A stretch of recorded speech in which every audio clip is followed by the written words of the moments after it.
Hi, I'm Paige. Welcome back to my kitchen. You're watching the next episode of Doing It with Paigey.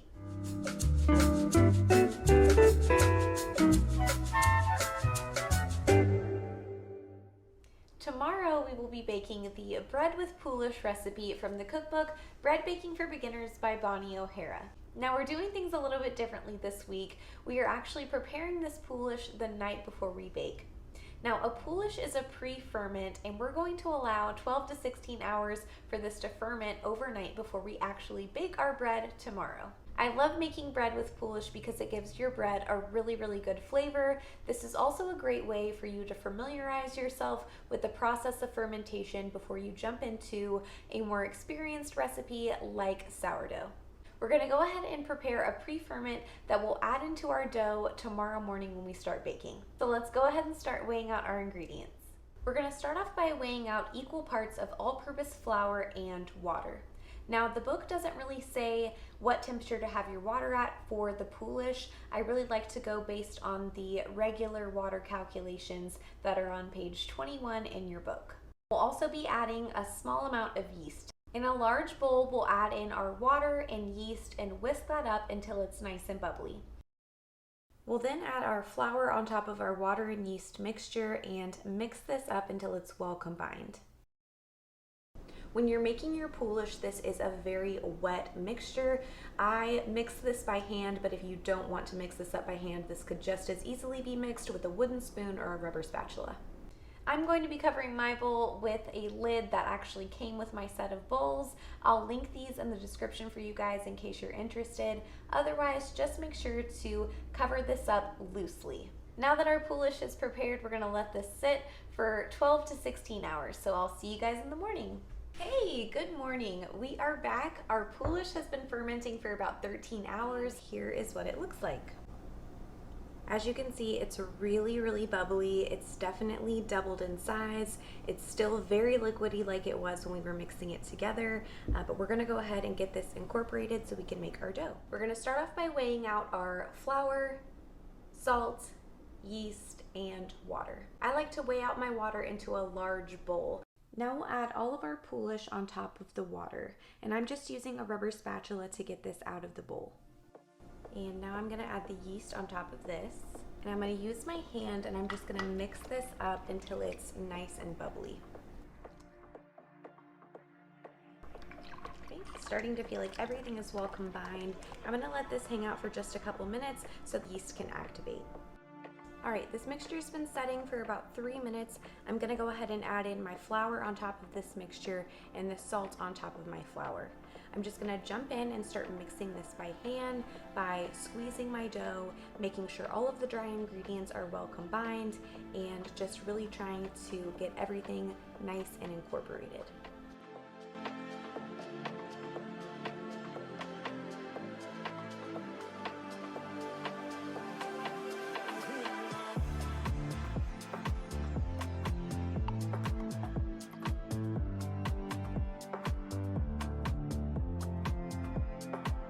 I like to just come in from underneath my dough and just to make sure that I'm getting all of the wet ingredients combined with all of this flour. When you're working with this much dough, it can be pretty hard to tell when this is well combined. A good way to tell is to pull your dough up, and if it breaks off really easily, it's not well combined. You'll want to try to get a really good stretch out of your dough, and I'll show you what that looks like in just a minute.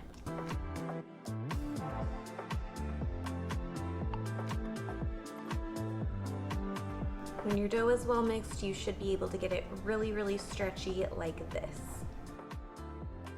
Now that this is well mixed, we're gonna let this rest for about 30 minutes so that the flour can absorb some of that water. It's been about 30 minutes, our dough is done resting. We're gonna go ahead and start kneading this. I am gonna start off with a floured countertop, and I usually keep a small bowl of flour with me while I'm kneading, just so I can easily access that if I need any more flour on my countertops. Also, another thing to keep handy is your dough scraper. I keep that nearby in case I need to remove the dough from my countertops if it gets too sticky. So I'm gonna add some more flour to my dough because this is a little bit more hydrated than the doughs that we've been working with. And if this is getting stuck to the counter, I would have been panicking about this if I had just started baking bread. I try to just not let it freak me out. So you guys know the drill. When we start kneading, we're just gonna push forward with the heel of our hand, pull the dough back, give it a quarter turn, push forward, pull back, quarter turn. We're just gonna do this until the dough is tightened up. It usually takes about 5 to 10 minutes. Since I'm making the full recipe, I'm gonna say probably closer to 10 minutes because this is a huge amount of dough. If your dough is getting super sticky, use your dough scraper, release it from the countertop. Just keep adding a little bit of flour at a time. You don't wanna add too much flour to this.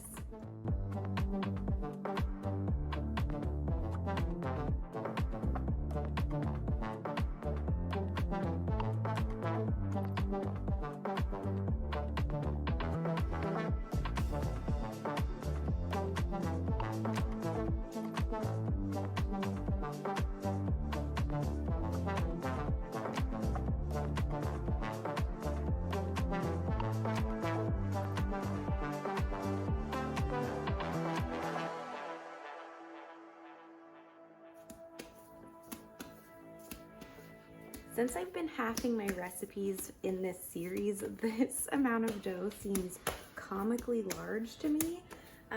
If it's super sticky, if you made the full recipe and it's just this giant mound of dough, just try not to let it intimidate you. Just every time you need to flour your countertops, what I do is I just kind of scrape this to the side the best that I can, flour my countertops, flour my dough a little bit, and I'll just scrape this back onto the floured area of my counter. Add a little bit more flour and just continue to knead it.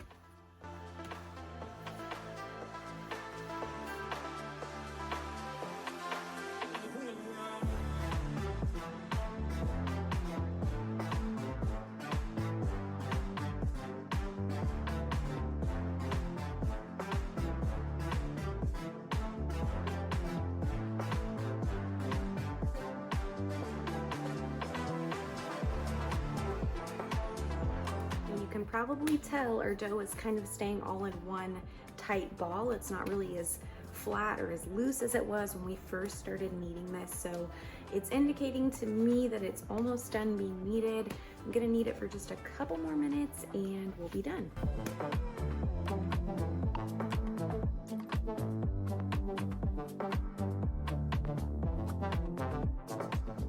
Now that we're done kneading our dough, we're gonna go ahead and pop this back into the bowl and let this rise for 3 hours total. At the 1.5 hour mark, we are going to give this a set of folds, so I'll come back and check in with you guys then.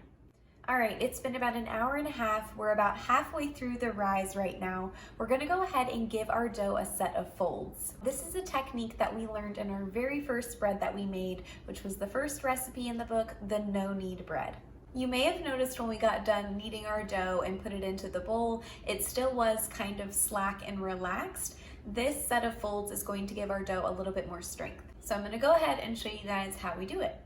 All right, here is what our dough looks like. And to give this folds, we're just gonna start from one side and we're just gonna stretch and fold the dough to meet the other side. Now we're gonna go all around the dough doing this until it is tightened up and it's in more of a ball shape. Now you can go around the dough just once if your dough tightens up. I'm thinking that I'm probably gonna need to go around the dough 2 times here. All right, I went around the dough about 2 times. This is what my dough looks like. I'm gonna cover this back up with a floured kitchen towel and we'll come back and check it in another 1.5 hours. It's been about 3 hours. Our dough is done rising and this is what it looks like. As you can see, it's really doubled in size. We can tell that it's really visibly risen. So we're gonna go ahead and get this pre-shaped. We're gonna start off by turning our dough out of the bowl onto a floured countertop. Now, this would be the point in the recipe where you would divide your dough in 2 pieces if you made the full recipe. I've already done that. I just didn't record it because I'm actually making something else with my other piece of dough. We're going to give the dough a couple of sets of letter folds.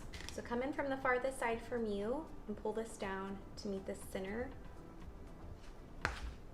Same thing from the bottom. Fold this in to meet the center. Same thing from the left.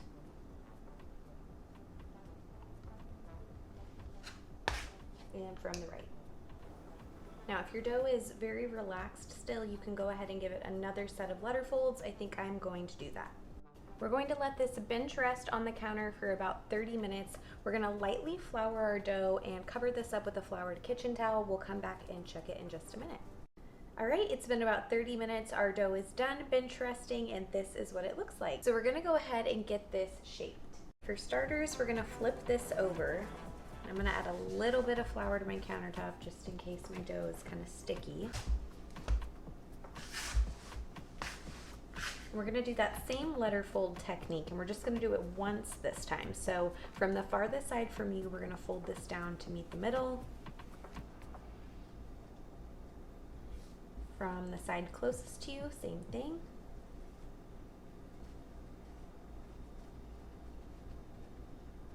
Same from the left. And same from the right. Now we're gonna flip this back over and create some tension across the top of our loaf. I'm gonna turn this over and just kind of turn this. So I'm cupping my hands under the dough and just turning this in a circular motion. I'm leaving the base of the dough on the counter. And I'm just trying to create some even tension across the top without it tearing. Now, if you can see here, there is a little tear right here. I'm not gonna worry about it. Your goal here is to try to not tear the dough, but if it happens, it's okay. So this is feeling nice and tight now. I'm gonna go ahead and put this into our proofing basket, seam side up. We're gonna let it proof for about an hour and a half, and we'll come back and check it then. While our dough is proofing, I'm gonna go ahead and preheat my oven with the Dutch oven inside. You really want a super hot oven as well as a super hot Dutch oven for you to drop your dough inside of that so it has a lot of steam for your bread to rise. All right, it's been about an hour and a half. Our dough is done proofing, and I'm gonna show you how to find that out.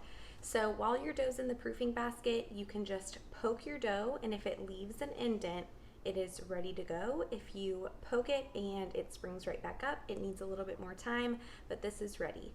So I have some parchment paper here, and I'm just going to turn my dough out of the proofing basket seam side down. And we're gonna go ahead and score this really quickly and put it into our Dutch oven. I have no idea how I'm gonna score this today, so I'm just gonna kind of wing it. Do one long cut down the middle, and then maybe like a cute little design over here or something.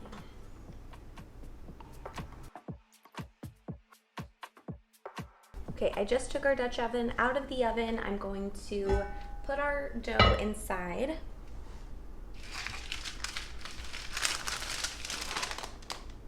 We're gonna cover this up and bake it for about 20 to 25 minutes. After that, we'll remove the lid and bake this for an additional 15 to 20 minutes.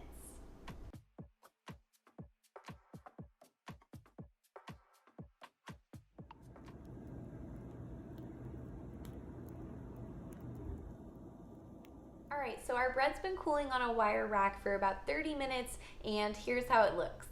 So it had a really good oven spring, which I was really happy about. The only thing is I set the dough into the Dutch oven with that parchment paper, and it left kind of a weird shape here. I would just like to use that as a teaching experience for you guys.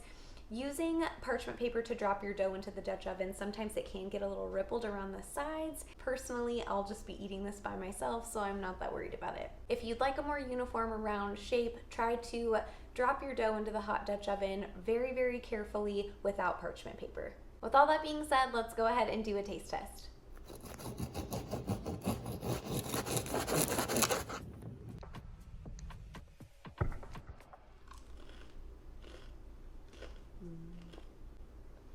So as always, the bread turned out so good.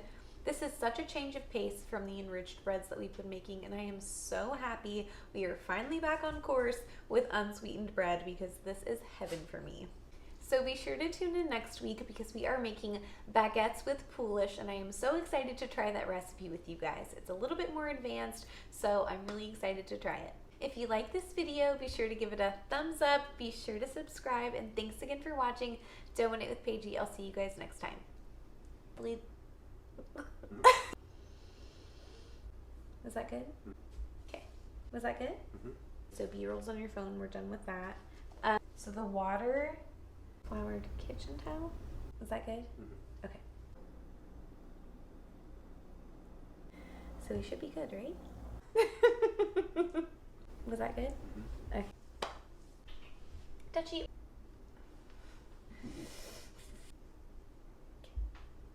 Can I do this? No.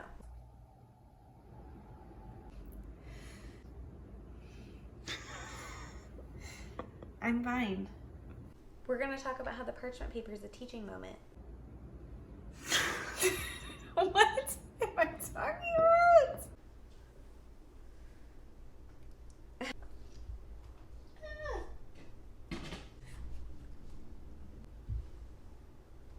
How am I talking? Like, I don't know if I'm ready or capable of this. You have your act together? Do you? Do I? You're being crazy.